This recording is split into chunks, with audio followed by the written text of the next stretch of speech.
हम बिल्कुल हम पार्लियामेंट में सनातनी वॉइसेस बनने का कार्य करेंगे, क्योंकि आप वो एक सिचुएशन प्रिज्यूम कर रहे हैं जहां पे एकम सनातन भारत पार्टी का साइज बहुत छोटा होगा, सरकार नहीं हम बना पाएंगे, या बहुत 10 12 15 उस तरीके से आप सोच रहे हैं कि ये संख्या होगी। मुझे लगता है कि हमारे सप्त सिद्धांत अधिक इंपॉर्टेंट है।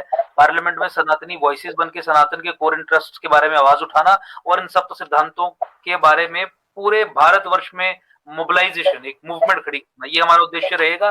पार्लियामेंट में भी लड़ेंगे, ग्राउंड पे भी मोबिलाइजेशन करेंगे। मुझे लगता है कि 2029 में फिर पूर्ण बहुमत से सरकार बनाएंगे, क्योंकि हमारे लिए ये सब सिद्धांत आवश्यक है।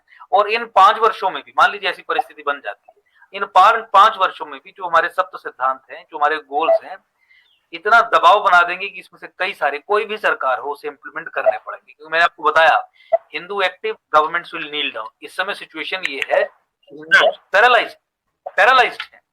देखो, तो इसका समाधान देखिए, आपको ये सवाल जब आप पूछते हैं तो आपके दिलो दिमाग में ये रहता है कि शायद बीजेपी जो है वो सनातन या हिंदुओं के कोर इंटरेस्ट्स के लिए कुछ कार्य कर रही है। आप मेरे पिछले घंटे का प्रोग्राम देखें और भी प्रोग्राम्स देखें तो आप ये पाएंगे कि जो पॉलिसी स्ट्रक्चर्स कांग्रेस के थे वही भाजपा के हैं।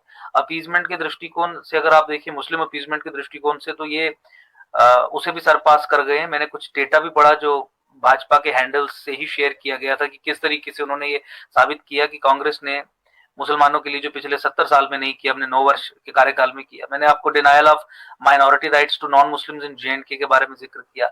लैंड जिहाद या डेमोग्राफिक इन्वेजन के संबंध में मैंने बताया कि किस तरीके से भाजपा जो है वो मुस्लिम इलीगल सेटलमेंट्स को रेगुलराइज करने के लिए रोशनी जजमेंट को डाइल्यूट करवाने का कार्य कर रही है, रिव्यू पिटिशन फाइल करके। मैंने आपको ये निवेदन किया कि किस तरीके से टेम्पल कंट्रोल्स के संबंध में भाजपा ये कह रही है कि हिंदुओं के पास टेम्पल कंट्रोल नहीं होना चाहिए। गांधीवादी समाजवाद की हमने बात की, इस्लाम के बिना हिंदुत्व अधूरा है उसकी बात की, भाजपा का ये कहना कि भाजपा भगवा नहीं है उसकी बात की, सीएए की इम्प्लीमेंटेशन जो नहीं हुई वो मुस्लिम प्रेशर के चलते नहीं हुई, जिसके कारण हिंदू रेफ्यूजीज जो भारत में रह रहे हैं वो नागरिक नहीं बन पाए और यहाँ पे भी प्रताड़ित हो रहे हैं और उनकी लिविंग कंडीशंस आप देख सकते हैं।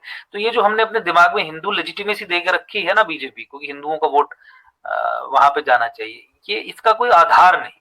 और मुझे लगता है कि दिस इज हाई टाइम कि अब हम इस बात से सरोकार करें और हिंदू वोट ना बटे, हिंदू वोट केवल एकम सनातन भारत पार्टी को मिले। North to south, east to west, maximum seats पे एकम सनातन भारत पार्टी के कैंडिडेट्स होंगे। और फिर जो मुद्दे हमारे हैं, आप उन सप्त सिद्धांतों को पढ़ के देखिए, तो आप बताइए कि इन इन सप्त सिद्धांतों में से अगर एक भी पॉइंट पे भाजपा पब्लिकली अग्री भी कर जाए और यही सनातन के मुद्दे हैं, तो आपको क्यों देना है बीजेपी को वोट? आप क्यों वोट जो है वो बंटने देंगे? और या फिर दूसरे दृष्टिकोण से देख लीजिए, क्या आपको पार्लियामेंट में 2024 में सनातनी वॉइसेस नहीं चाहिए जो सनातन संस्कृति सभ्यता धर्म के कोर इंटरेस्ट्स के बारे में वहां पे आवाज रखें?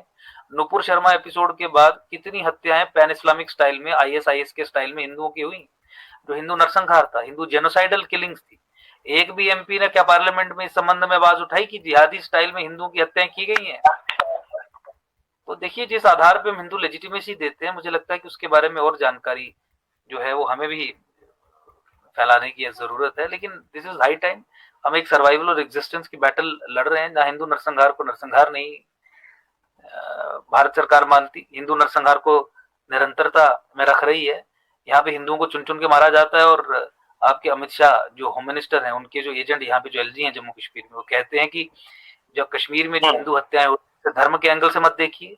तो ये सब चीजें सामने, मुझे लगता है कि वी शुड, हमें अपने कंक्लूजन्स को पोस्टपोन नहीं करना चाहिए। हम अपने कंक्लूजन्स को पोस्टपोन कर रहे हैं। कंक्लूजन क्या है कि कांग्रेस से भी बदतर हो गई है भाजपा और पूरा परिवार। आपके सामने, आप इस कंक्लूजन पे, दिल के भीतर की आवाज है कि कोई विकल्प हो, और लेकिन जब विकल्प सामने आता है तो फिर पैरालाइज करने वाली ये प्रोपोजिशंस छोड़ दी जाती हैं। वोट बढ़ जाएगा, आप सत्ता में नहीं आएंगे, क्या होगा? मुझे लगता है कि इस सोच से बाहर आना चाहिए, इस मेंटल पैरालिसिस से बाहर आना चाहिए। एक और तरीके से देख लीजिए, मोदी बीजेपी इन पावर और हिंदू पैरालाइज्ड, और कट रहा है वैसे ही जैसे कांग्रेस काल में कटता था। वो सिचुएशन बढ़िया है, या Modi BJP RSS out of power और हिंदू इन मुद्दों पे मोबिलाइजेशन के बाद या अदरवाइज भी इतना एक्टिव कि कोई भी सरकार आ जाए कुछ ना कर पाए और फिर कुछ सनातनी वॉइसेस भी पार्लियामेंट में हो? कौन सी सिचुएशन आपको चाहिए भाई? जो पीठ में छुरा घोप रहा है उससे कैसे बचोगे? जो हिंदू कह के हिंदू हितों के खिलाफ कार्य कर रहा है उससे कैसे लड़ोगे? सामने दुश्मन होगा तो उससे लड़ तो पाओगे। तो इसी दृष्टिकोण से मुझे लगता है कि आपको समझना चाहिए। और फिर जिस मोड़ पे हम खड़े हैं, सनातन संस्कृति सभ्यता धर्म के सर्वाइवल और एग्जिस्टेंस का सवाल है।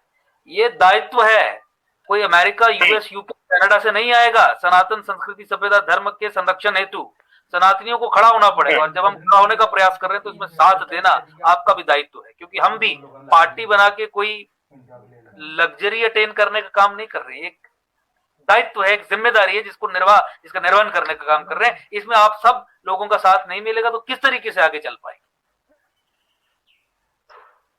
एक प्रश्न